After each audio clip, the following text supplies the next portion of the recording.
اعوذ باللہ من الشیطان الرجیم بسم اللہ الرحمن الرحیم وبالوالدین احسانا وبذی القربى والیتامى والمساکین والجار ذی القربى والجار الجنب صدق اللہ مولانا العظیم۔ ناظرین گرامی، ہمیں حکم دیا گیا کہ ہم والدین کے ساتھ حسن سلوک سے پیش آئیں، اپنے غریب عزیزوں کے ساتھ، اپنے یتیموں کے ساتھ، اور بیچار اور وہ لوگ جو مدد کے اہل ہیں ان کے ساتھ ہم حسن سلوک سے، اور پھر ساتھ رہنے والے پڑوسی اور دور کے پڑوسیوں کے ساتھ ہم حسن سلوک سے پیش آئیں۔ اس میں خاص طور پر بخاری شریف میں ایک روایت ہے کہ رسول اللہ صلی اللہ علیہ وسلم نے فرمایا، لیس بمؤمن من لم یأمن جارہ بوائقہ، اور رسول اللہ صلی اللہ علیہ وسلم فرماتے ہیں وہ شخص صاحب ایمان نہیں ہے جس کی شر انگیزیوں سے اس کا پڑوسی تنگ ہو اور اس کا پڑوسی نہ بچ سکے۔ گویا رسول اللہ صلی اللہ علیہ وسلم مومن کی تعریف یہ کرتے ہیں کہ مومن وہ ہے جس کے ہاتھ سے اس کے پڑوسی کو کوئی گزند اور کوئی نقصان نہیں پہنچتا۔ ایک اچھا معاشرہ تو تبھی بنے گا جو آپ کا ہم دیوار ہے، آپ بھی اس کا خیال رکھیں، وہ بھی آپ کا خیال رکھے۔ اور اس سلسلے میں حضور رسول اللہ صلی اللہ علیہ وسلم سے حضرت عبداللہ ابن عمر اور حضرت عائشہ رضی اللہ عنہا، ان کی ایک روایت ہے جس کو بخاری اور مسلم دونوں نے نقل کیا، اور اس سے ناظرین گرامی آپ کو اندازہ ہوگا کہ پڑوسیوں کے حقوق کیا ہیں۔ رسول اللہ صلی اللہ علیہ وسلم فرماتے ہیں، ما زال جبریل یوصینی بالجار، لگاتار جبرائیل امین علیہ السلام مجھے پڑوسیوں کے بارے میں تاکید کرتے رہے۔ جب بھی جبرائیل میرے پاس آتے تو مجھے پڑوسیوں کا خیال رکھنے کا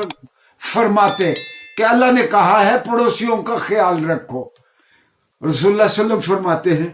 حتی ظننت انہ سیورثہ،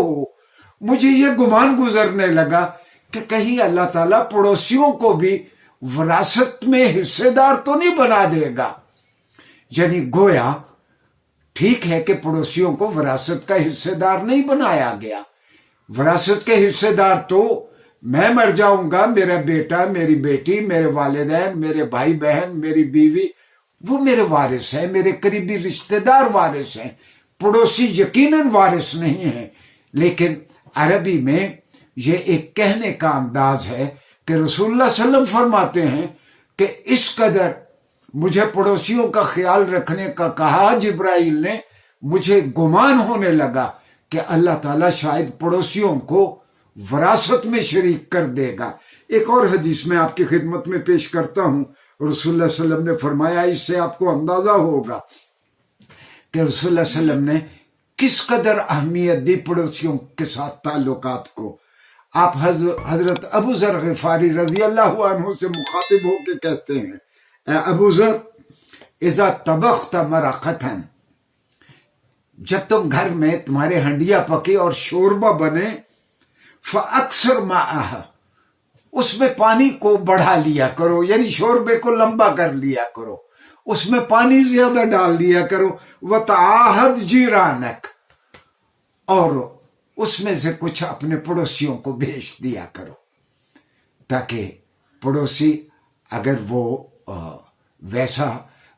پکوان نہ پکا سکتے ہوں انہیں محرومی کا احساس نہ ہو۔ ایک اور حدیث اس ضمن میں عرض کرتا ہوں، اور یہ میں ترمذی شریف سے نقل کر رہا ہوں۔ حضرت عبداللہ ابن عمر فرماتے ہیں کہ رسول اللہ صلی اللہ علیہ وسلم نے فرمایا، خیر الاصحاب عند اللہ تعالی، اللہ کی نظر میں وہ لوگ سب سے بہتر ہیں، خیرہم لصاحبہ، وہ لوگ سب سے بہتر ہیں جو اپنے ساتھیوں کے لیے، اپنے ساتھ کام کرنے والوں کے لیے، اپنے ملنے والوں کے لیے سب سے بہتر ہیں۔ اللہ کی نظر میں وہ شخص اچھا ہے جو اپنے فیلو ورکرز کے لیے، اپنے ساتھیوں کے لیے، اپنے اعزاء اقربا کے لیے بہتر ہے۔ پھر رسول اللہ صلی اللہ علیہ وسلم فرماتے ہیں، وَخَيْرُ الْجِيرَانِ عِنْدَ اللَّهِ تَعَالَى خَيْرُهُمْ لِجَارِهِ، کہ اللہ کی نظر میں وہ پڑوسی سب سے بہتر پڑوسی ہے جو اپنے پڑوسیوں کا خیال رکھتا ہے۔ ناظرین گرامی، یہ اسلامی تعلیمات ہیں اور یہ سرور عالم صلی اللہ علیہ وسلم کا طریقہ کار تھا، اور آپ نے جس نسل کو تیار کیا انہی تعلیمات کی روشنی میں، اور آج یہ تعلیمات ہماری نظروں سے محو ہو گئی ہیں۔ ایک گھر میں شادیانے بجتے ہیں، ان کو اس بات کا احساس تک نہیں ہوتا کہ ساتھ والے گھر میں آج ایک مرد پڑی ہے جو تدفین کے انتظار میں ہے۔ اگر ایک پڑوسی